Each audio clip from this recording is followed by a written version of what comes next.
Hello friend, आप लोग कैसे हैं। रिमाइंड केमिस्ट्री सेंटर में आप लोग का स्वागत है। आप लोग जो इस बार एग्ज़ाम दे रहे हैं नीट जेईई मेन एडवांस, उनके लिए एक टॉपिक छोटा सा लेकर हम आए हैं जिसका नाम है how to check feasibility of acid base reaction. यहाँ पर मैक्सिमम लोग को दिक्कत होता है कि जैसे कोई रिएक्शन दे देता है और बोलता है कि यह रिएक्शन फॉरवर्ड डायरेक्शन में होगा कि नहीं होगा, उसी को हम लोग फिजिबिलिटी बोलते हैं। या कंसेप्ट थर्मोडाइनेमिक्स में भी आप देखते हैं। तो यहाँ पर कैसे चेक करेंगे कि वह रिएक्शन फिजिबल है कि नहीं है, उसी कंसेप्ट को देखेंगे। तो हेडिंग भी यही है आज का टॉपिक का कि how to check feasibility of a acid base reaction. तो देखिए, ये टॉपिक उन्हीं के लिए है जो पढ़ चुके हैं, जो टारगेट का स्टूडेंट है, जो इस बार एग्जाम में अपीयर हो रहे हैं। जेईई मेन या नीट के लिए बोल ही दिए, तो जिनको कंसेप्ट पता है। अब देखिए, थोड़ा सा हम एसिड बेस है तो ये तो आप भली भांति जानते होंगे। एसिड क्या है? एसिड क्या है? एसिड क्या है? H plus donor is acid. H plus donor, H plus donor, और ए इजिली डोनेट करना चाहिए तो ओ स्ट्रॉन्ग एसिड होगा। जो H प्लस डोनर होता है वो एसिड होता है, लेकिन जो इजिली जितना आसानी से H प्लस दे देगा वो क्या होता है? स्ट्रॉन्ग एसिड होगा। अब बेस क्या होता है? ये होता है H plus acceptor. H plus acceptor, ये भी वही कंसेप्ट होगा, इजिली।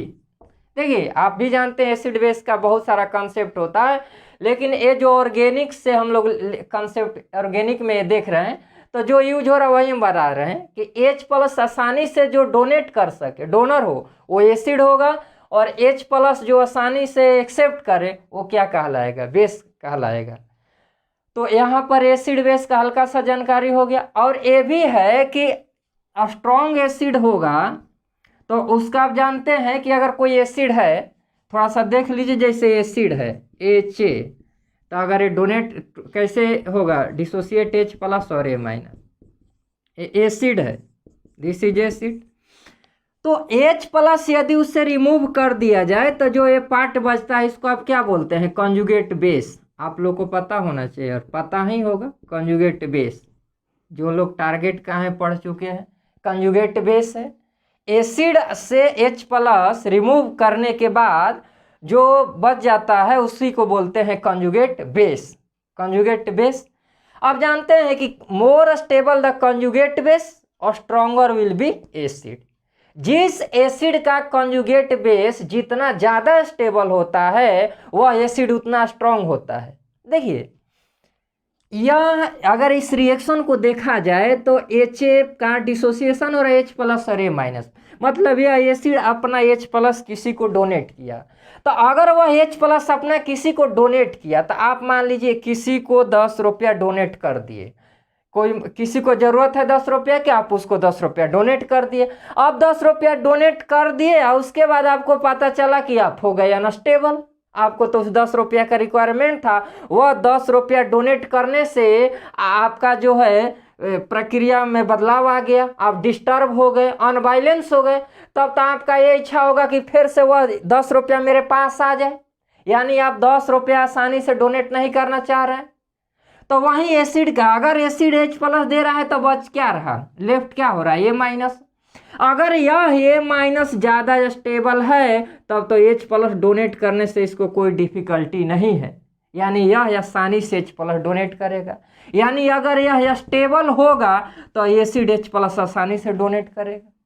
तो यानी कॉन्जुगेट बेस जितना ज़्यादा स्टेबल होगा वह एसिड उतना ही स्ट्रॉन्ग होगा। ये आप जानते हैं, आप लोग पढ़ चुके हैं।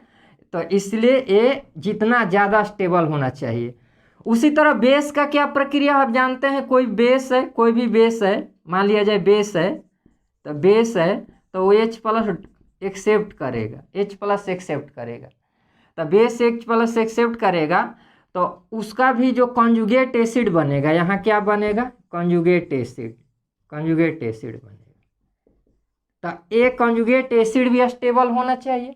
अगर कॉन्जुगेट एसिड का स्टेबिलिटी ज़्यादा होगा तो वह बेस आसानी से H+ डोनेट करेगा, लेकिन H+ एक्सेप्ट करेगा। तो H+ अगर एक्सेप्ट करने से स्टेबिलिटी बढ़ रहा है तब तो वह आप आसानी से H+ एक्सेप्ट करेगा, लेकिन अगर वह H+ एक्सेप्ट करने के बाद अनस्टेबल हो गया तब तो उस फॉर्म में नहीं जाना पाएगा।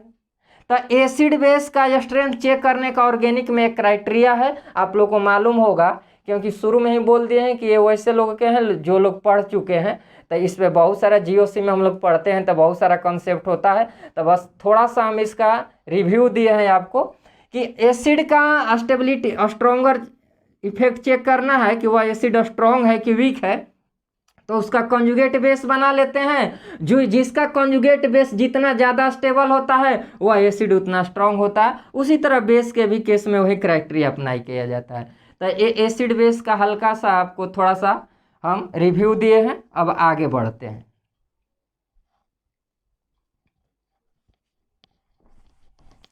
तो हम जैसे मान लिया जाए इस दो एग्जाम्पल लेते हैं कुछ, जैसे आपको ये ले लिए CH3 CH2 double bond CH2 और ये ले लिए जो भी ले लिए RC ट्रिपल बॉन्ड CH। इसमें K वैल्यू चेक करते हैं। K वैल्यू आप जानते हैं कि K वैल्यू जिस एसिड का जितना ज़्यादा होगा वह एसिड उतना ही स्ट्रॉन्ग होगा। K वैल्यू, K का होता है एसिड डिसोसिएशन कांस्टेंट। तो अगर K वैल्यू ज़्यादा होगा तो एसिडिक स्ट्रेंथ भी ज़्यादा होगा। आप लोग को पता होगा, ये पता होगा कि K value directly proportional to acidic strength. Acidic strength K value आपको पता होगा, ये भी है, ये एक्सपेरिमेंटल डाटा है और वो जो बताया स्टेबिलिटी से वो इस तरह से। तो ये जो K वैल्यू यहाँ पर होगा ये होगा इसका आपका RC ट्रिपल बॉन्ड CH का सबसे ज़्यादा होगा, तो CH2 डबल बॉन्ड CH2 का ज़्यादा होगा। और ये अल्केन तो आप जानते हैं नॉन पोलर होता है, अल्केन नॉन पोलर होता है। यह एसिडिक हाइड्रोजन, आपको पता होना चाहिए कि यह एसिडिक हाइड्रोजन। तो ये K वैल्यू होगी एसिडिक हाइड्रोजन। तो यह एक कंपेयर देखे आपको किस तरह से। अब देखिए मान लिया जाए आपके पास ये एग्जाम्पल आ गया, तो RC ट्रिपल बॉन्ड CH और अमोनिया ले लिया जाए और इसमें K वैल्यू चेक करना है। तो यहाँ से अगर यह H+ डोनेट करेगा तो नेगेटिव चार्ज किस पर आएगा? C पर आएगा, C- बनेगा। यह अगर H+ डोनेट करेगा तो नेगेटिव चार्ज किस पर आएगा? N पर आएगा। तो अब बताइए कि ये ट्रिपल बॉन्डेड कार्बन C का नेगेटिव चार्ज मोर स्टेबल कि N का नेगेटिव चार्ज मोर स्टेबल? अब ये आपको इंफॉर्मेशन पता होगा, ये sp कार्बन हाइड्रोजन sp है। तो अगर मान लीजिए नहीं पता है तो हम यहाँ लिख देते हैं, लेकिन ऐसे मालूम होगा कि sp कार्बन का जो इलेक्ट्रोनेगेटिविटी होता है sp3 नाइट्रोजन से ज़्यादा होता है।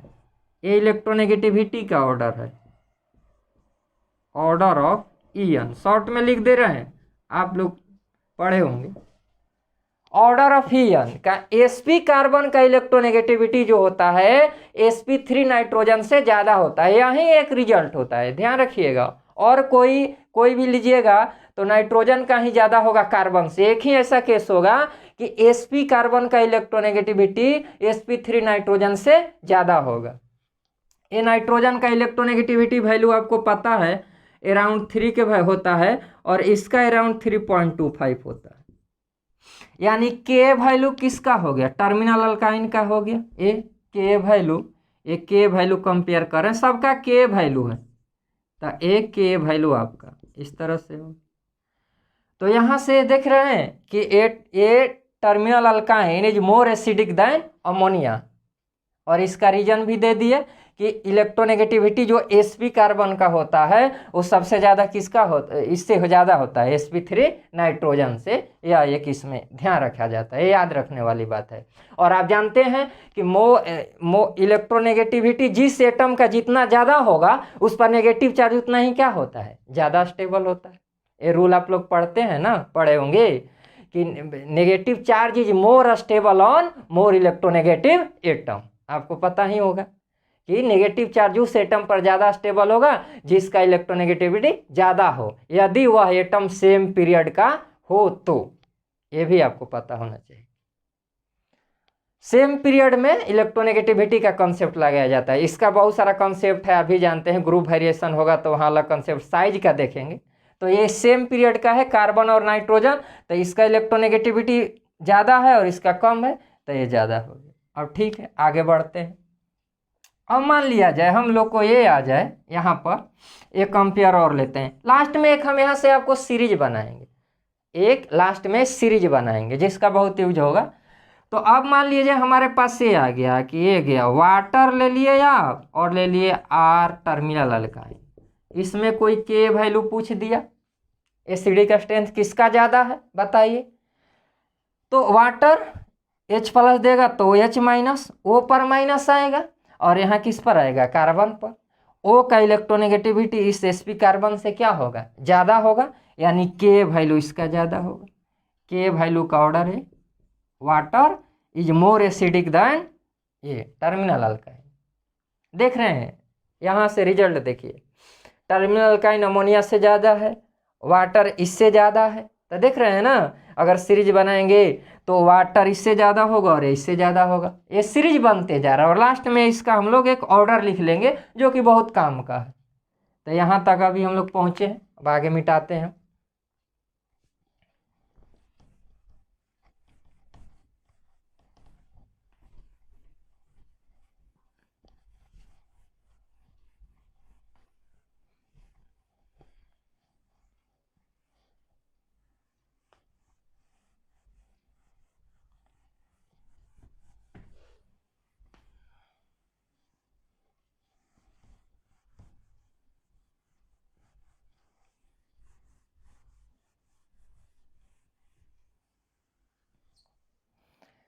अब जैसे हम ये भी ले, जैसे आप कोई अल्कोहल ले लेते, अल्कोहल ROH और टर्मिनल अल्काइन है RC≡C, ये ले लिए एग्जाम्पल में।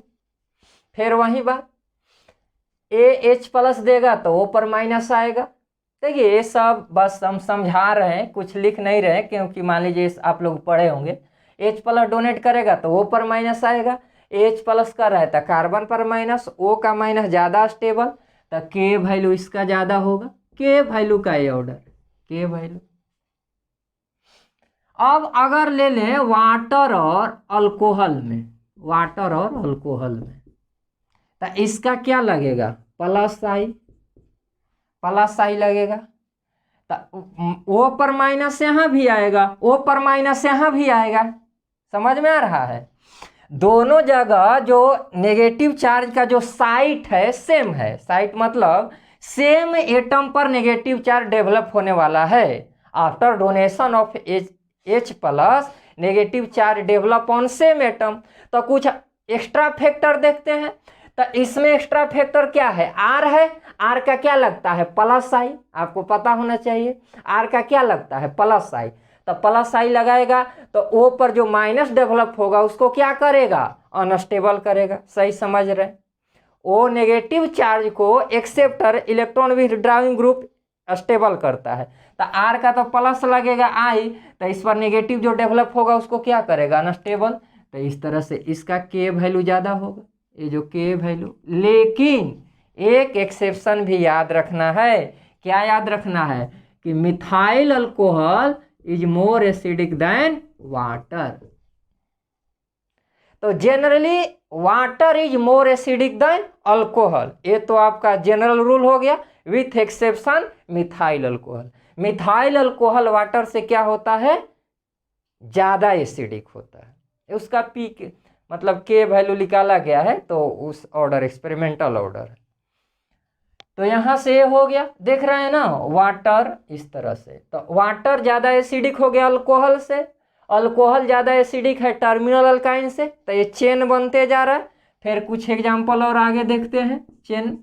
अब जैसे मान लिया जाए फेनॉल, फेनॉल का नाम सुने होंगे, फेनॉल ले लिया, ये है आपका फेनॉल और ये है वाटर, फेनॉल वाटर।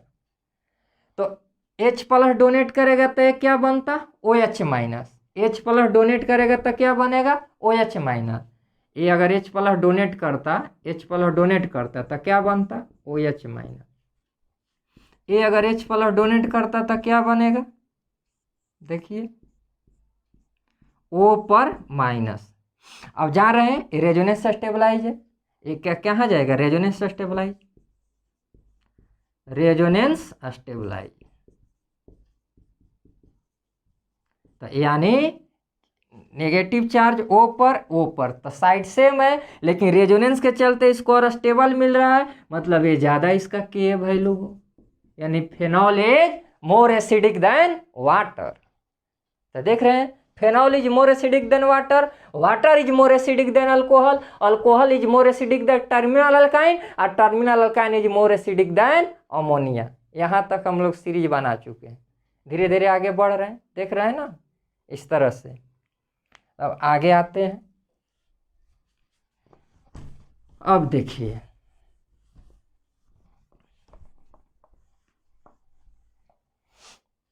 अब मान लिया जाए आपके सामने सिचुएशन हो गया कार्बोक्सिलिक एसिड, ये हो गया कार्बोक्सिलिक एसिड और यहाँ हो गया फेनॉल। अब देखिए H प्लस देगा O पर माइनस, यहाँ भी O पर माइनस, ठीक है, लेकिन यहाँ जब रेजोनेंस होगा तो दोबारा O पर माइनस आएगा, लेकिन यहाँ जब रेजोनेंस होगा तो किस पर माइनस आएगा, कार्बन पर। तो O का माइनस तो ज़्यादा स्टेबल है, और ये भी इसको आप बोलते हैं कि यहाँ जो स्ट्रक्चर मिल रहा है resonating structure, equivalent resonating structure, इसका जो RS मिलेगा वो कैसा मिलेगा, इक्विवेलेंट RS मिलेगा। लेकिन इसका इक्विवेलेंट यहाँ देखिए नंबर ऑफ RS ज़्यादा होगा, इसका नंबर ऑफ RS ज़्यादा होगा, लेकिन फिर भी यह स्टेबल ज़्यादा होगा H प्लस डोनेट करने के बाद। After donation of H plus इसका 2 RS बनेगा और इसका शायद 5 बनेगा, आप बनाए होंगे, सब कॉमन चीज है। तो ये मोर स्टेबल है क्योंकि O का माइनस फिर कहाँ जा रहा है, O पर ही जा रहा है, लेकिन यहाँ O का माइनस फिर कहाँ जा रहा है, कार्बन पर, यानी carboxylic acid is more acidic then phenol. देखिए हम रीजन बस एक्सप्लेन कर दे रहे हैं, उतना बनाने का भी टाइम नहीं है, क्योंकि जब ये शुरू से पढ़ाया जाएगा GOC में तो उसे लेक्चर में, बस अभी तो आप लोग का हल्का सा रिवीजन दिया जा रहा है और ये इंपॉर्टेंट ऑर्डर ध्यान में रखना है। तो यानी carboxylic acid is more acidic then phenol. देखिए सीरीज तैयार हो रहा है, carboxylic acid more acidic then phenol, phenol more acidic than water, water this, इस तरह से आ रहा है। अब देखिए यहाँ पर देख लीजिए, यहाँ पर फिर देख लीजिए, आपको ये पता होना चाहिए कि सल्फोनिक एसिड जो होता है, जो सल्फोनिक एसिड होगा वो कार्बोक्सिलिक एसिड से भी ज़्यादा एसिडिक होगा। आप लोग समझ रहे होंगे, पढ़े होंगे, तो आपको समझ में आना चाहिए कि सल्फोनिक एसिड में 3 इक्विवेलेंट RS मिलेगा, H प्लस देगा तो यहाँ क्या डेवलप होगा, नेगेटिव। अब ये नेगेटिव इधर भी जा सकता है, इधर भी जा सकता है रेजोनेंस में, तो यहाँ 3 इक्विवेलेंट RS मिलेगा। और सबसे बड़ी बात है कि वो माइनस फिर O का माइनस O पर ही जाएगा, और यहाँ भी O का माइनस O पर ही जाएगा, तो यहाँ 3 इक्विवेलेंट RS, यहाँ 2 इक्विवेलेंट, यानी sulphonic acid is more acidic then क्या, कार्बोक्सिलिक एसिड। क्लियर हो रहा है कि sulphonic acid is more acidic then carboxylic acid. तो यहाँ तक आपको क्लियर होना चाहिए जो ऑर्डर बताएं। अब हम एक ऑर्डर लिखेंगे जो कि उस ऑर्डर को ध्यान रखना है, ताकि वो कब कहाँ काम आएगा, फिजिबिलिटी ऑफ रिएक्शन चेक करने में, कि कौन रिएक्शन फिजिबल है और कौन रिएक्शन फिजिबल नहीं है। तो देखिए आइए,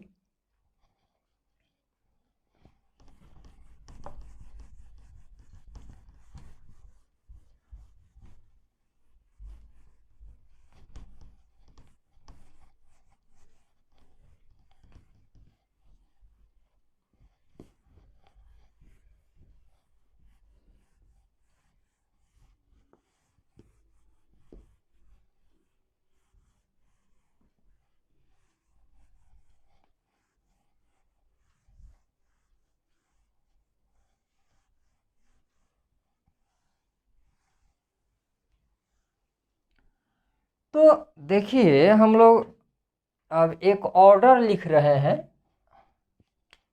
some important order,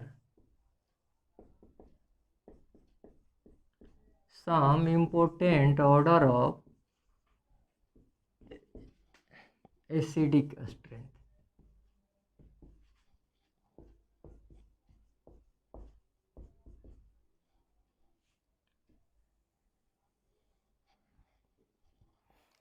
some important order of acidic strength. देखिए ये जो है आपको ध्यान होना चाहिए, क्या ध्यान होना चाहिए ये भी देखिएगा।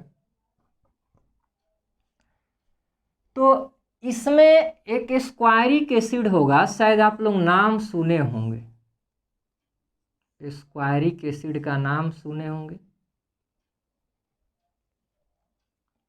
स्क्वायरिक एसिड होता है, इसका नाम आप लोग सुने हैं। स्क्वायरिक एसिड का फार्मूला जो होता है इस तरह का होता है,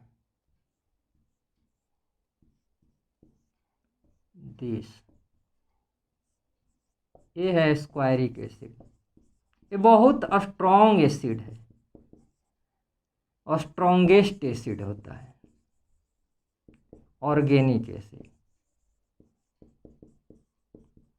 स्क्वायरिक एसिड एक स्ट्रॉन्गेस्ट ऑर्गेनिक एसिड होता है। ये बहुत ही स्ट्रॉन्ग होता है, बहुत स्ट्रॉन्ग होता है। और उसके बाद एक आता है जिसका नाम है पिक्रिक एसिड, ये भी आप लोग जानते होंगे। Picric acid, trinitrophenol, trinitrophenol, trinitrophenol, picric acid common name है, आईपीसी नेम तो लिख ही सकते हैं। पिक्रिक एसिड हो गया। उसके बाद हो गया आपको sulphonic acid, ROSO3H।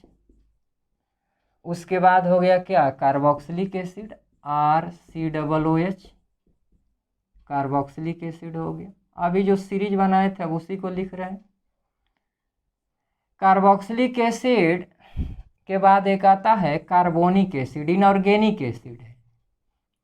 Carboxylic acid के बाद एक आता है इनऑर्गेनिक एसिड, कार्बोनिक एसिड। अब देखिए थोड़ा सा यहाँ पर ये भी ध्यान रखना है, ऑर्डर नहीं है। कार्बोनिक एसिड से स्ट्रॉन्ग और कौन एसिड हो सकता है, कार्बोनिक एसिड से स्ट्रॉन्ग और कौन एसिड होता है उसको इधर हम लिख रहे हैं। तो ये होता है ये दिस और ये वाला, ये कार्बोनिक एसिड से स्ट्रॉन्ग एसिड होता है, मतलब ये इधर होगा। ये कार्बोनिक एसिड से स्ट्रॉन्ग एसिड होता है ये सब। तो ये कार्बोनिक एसिड हो गया। उसके बाद कार्बोनिक एसिड के बाद फेनॉल आ जाएगा आपका, PHOH, फेनॉल।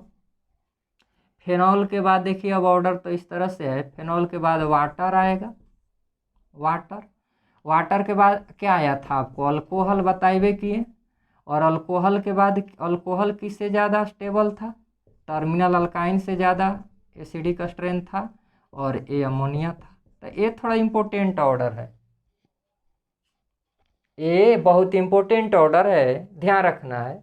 मतलब देखिए ऐसा नहीं कि एकदम लाइन बाय लाइन याद हो, लेकिन आपको ये समझ में आना चाहिए कि ये जो अरेंज किया गया इस रो में कौन आगे होता है और कौन सबसे पीछे होता है।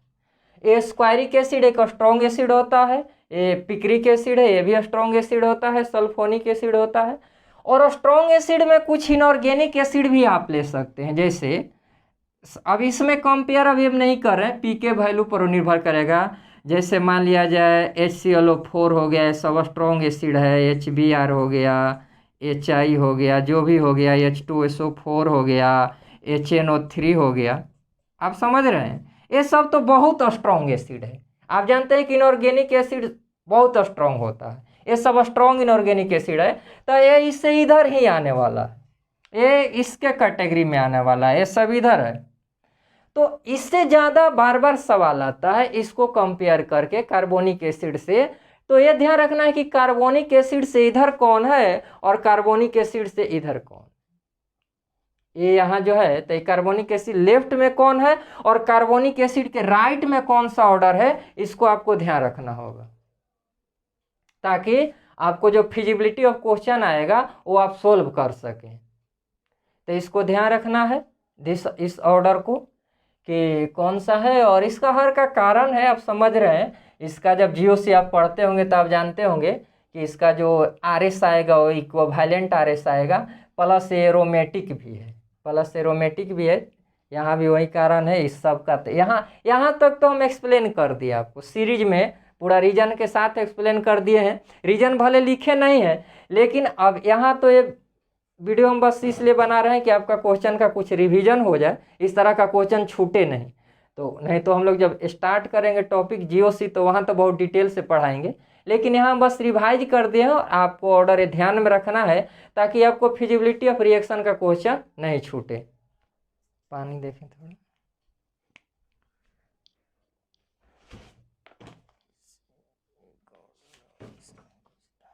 ये सीरीज हुआ हम लोग का, ये ध्यान रखना है। हम फोकस से यहाँ पर ज़्यादा करें, बाउंड्री लाइन है कार्बोनिक एसिड कि कार्बोनिक एसिड के इधर है उधर कौन। और एक चीज़ और भी, इधर में जैसे यहाँ पर मान लीजिए यहाँ थोड़ा सा और हम इधर प्रवेश करा देते हैं आपको, बड़ा इंपॉर्टेंट है। कार्बोनिक एसिड से बीच में होगा फेनॉल पर और कोई भी ग्रुप आप जोड़ दे, एक एक्सेप्टर ग्रुप, जैसे NO2 हो गया या ये वाला हो गया ऑर्थो वाला या मेटा वाला। देखिए कितना इंपॉर्टेंट ऑर्डर ध्यान में रखे हैं। ए कार्बोनिक एसिड के इधर है जी, ये ध्यान रहना चाहिए। ए कार्बोनिक एसिड के इधर है और ए वाला कार्बोनिक एसिड के इधर है। और ये सब तो स्ट्रॉन्गेस्ट एसिड है, आप तो शुरू से पढ़ते आ रहे हैं। इसमें भी इसमें ऑर्डर आपको याद होगा, ये सब सबसे ज़्यादा HClO4 होगा, तब HI होगा, तब HBr होगा, तब H2SO4 होगा, तब HNO3 होगा। अगर HCl लाएंगे तो HCl HNO3 से ज़्यादा होगा। तो ये इतना इम्पोर्टेंट ऑर्डर आपको ध्यान में रखना है ताकि फिजिबिलिटी ऑफ रिएक्शन का क्वेश्चन चेक कर सके। अब देखिए क्वेश्चन क्या आता है कि मतलब जैसे ऐसे क्वेश्चन आएगा बहुत, अगर मोर देन वन सिंगल में ऐसे आ सकता है, which of the following acid can give effervescence of CO2 विथ NaHCO3। क्वेश्चन सुनिएगा मेरा, हम लिख भी रहे हैं।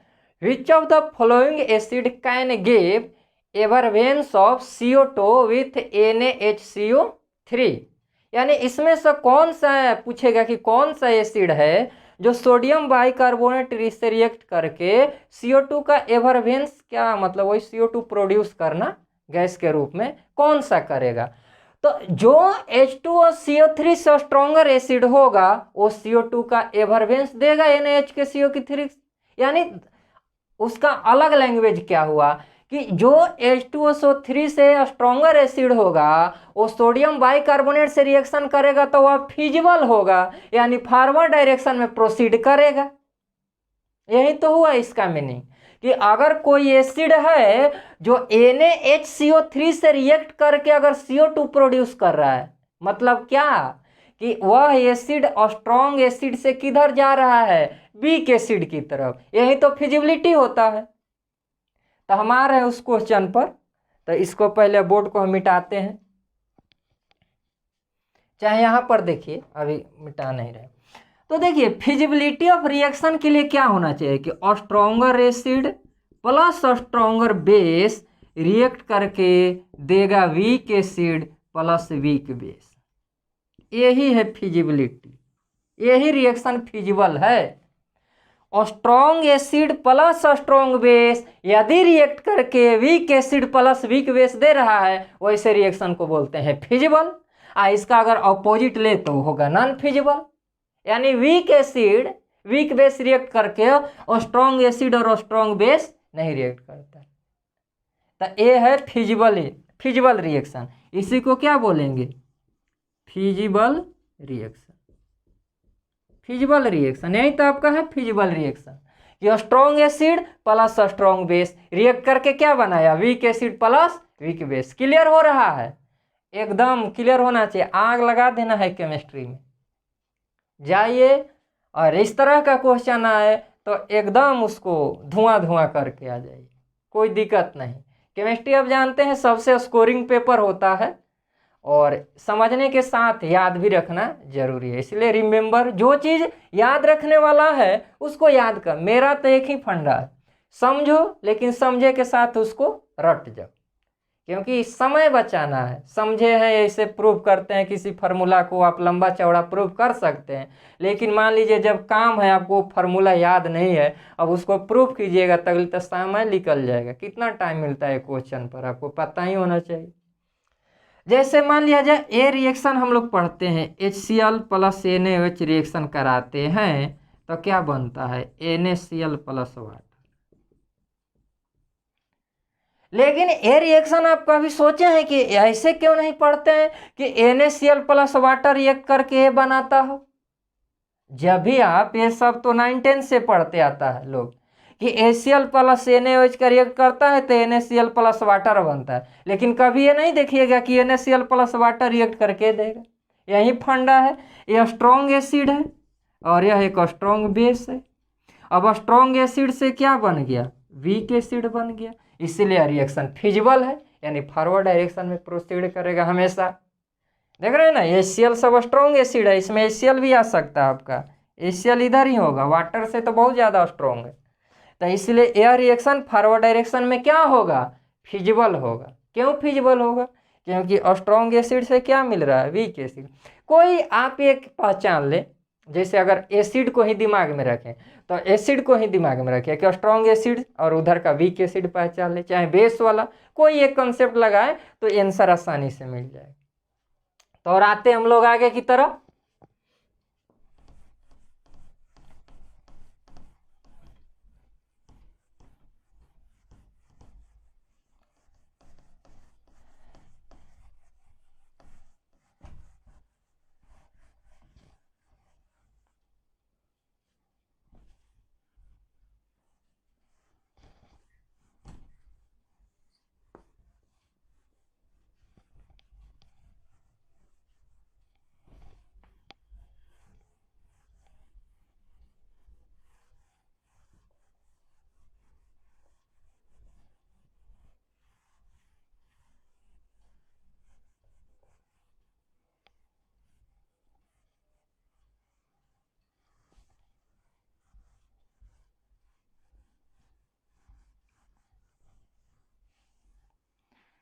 तो जैसे मान लिया जाए, और कोई एग्जांपल लीजिए, देखिए कोई एग्जांपल, जैसे कि मान लिया जाए दिस एग्जांपल आपका हो गया CH3C triple bond CH plus, इसका रिएक्शन आप करवा दीजिए NaNH2 से, NaNH2 सोडामाइड इसको बोला जाता है, स्ट्रॉन्ग बेस होता है सोडामाइड। तो क्या बन जाएगा, ये बन जाएगा CH3C triple bond C minus Na plus, और साथ में बन जाएगा अमोनिया NH3।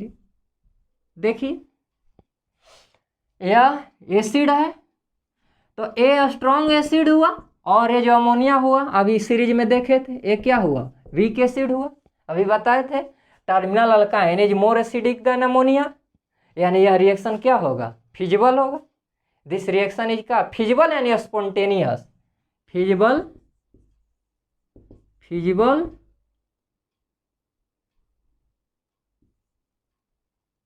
और इसी को क्या बोलते हैं आप, स्पॉन्टेनियस, या स्पॉन्टेनिटी भी बोलते हैं। जैसे मान लिया जाए ए रिएक्शन ले लिए, दिस रिएक्शन ए ले लिए, ए ले लिए आप, ए ले लिए और इसका रिएक्शन करा दिए आप, किससे करा दिए, सोडियम बाइकार्बोनेट से, NaHCO3 से करवा दिए, NaHCO3 से क्या बनेगा बताइए, बताइए, ये बनेगा this COO minus Na plus, और साथ में बनेगा H2CO3। आप जानते हैं H2CO3 अनस्टेबल होता है और यह डिकम्पोज होकर क्या देता है, वाटर प्लस CO2। तो देखिए ये जो बेंजोइक एसिड होगा, तो ये जो हो गया स्ट्रॉन्ग एसिड हो गया, और H2CO3 क्या हो गया, वीक एसिड होगा। आपको सीरीज में बताए थे कार्बोक्सिलिक एसिड क्या होगा, उससे वीक हो, यानी ये CO2 का एवरवेंस दे सकता है, ये CO2 को क्या देगा, एवरवेंस देगा। जैसे फेनॉल ले लिए, फेनॉल, दिस इज फेनॉल, इसका रिएक्शन करा दिए आप, किससे रिएक्शन करवा दिए, NaOH के साथ, तो क्या बनेगा बताइए, this O minus Na+ sodium phenoxide, और प्लस साथ में क्या बनेगा, वाटर। बताइए फेनॉल और वाटर में कौन ज़्यादा एसिडिक, फेनॉल और वाटर में कौन ज़्यादा एसिडिक, अभी बताए हैं ऑर्डर, ये स्ट्रॉन्ग एसिड है और ये क्या है, वीक एसिड है, तो ये रिएक्शन क्या होगा, आगे की तरफ फिजिबल होगा, तो ये भी स्पॉन्टेनियस है, फिजिबल है।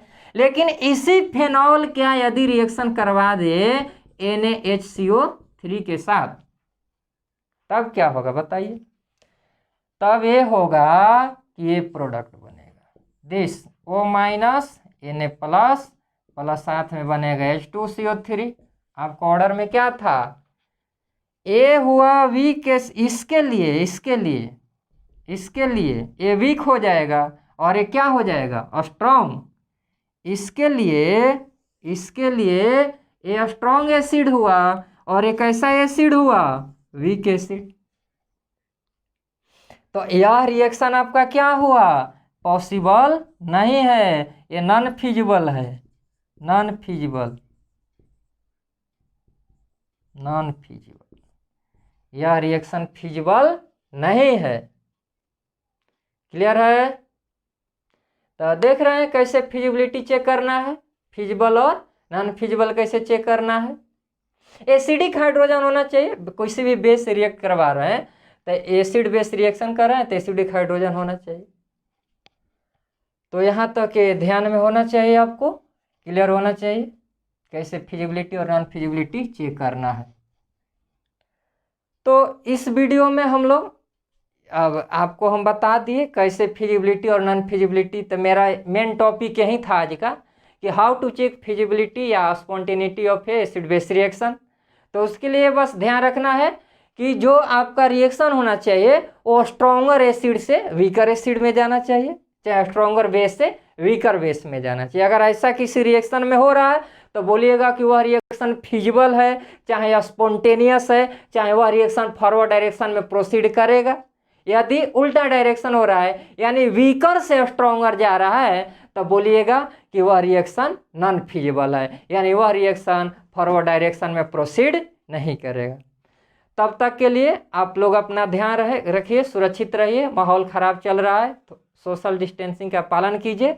आपको फिर हम अगले वीडियो में मिलते हैं, एक नेक्स्ट वीडियो लेके आते हैं जो आपके लिए इम्पोर्टेंट है। Bye bye, Tata.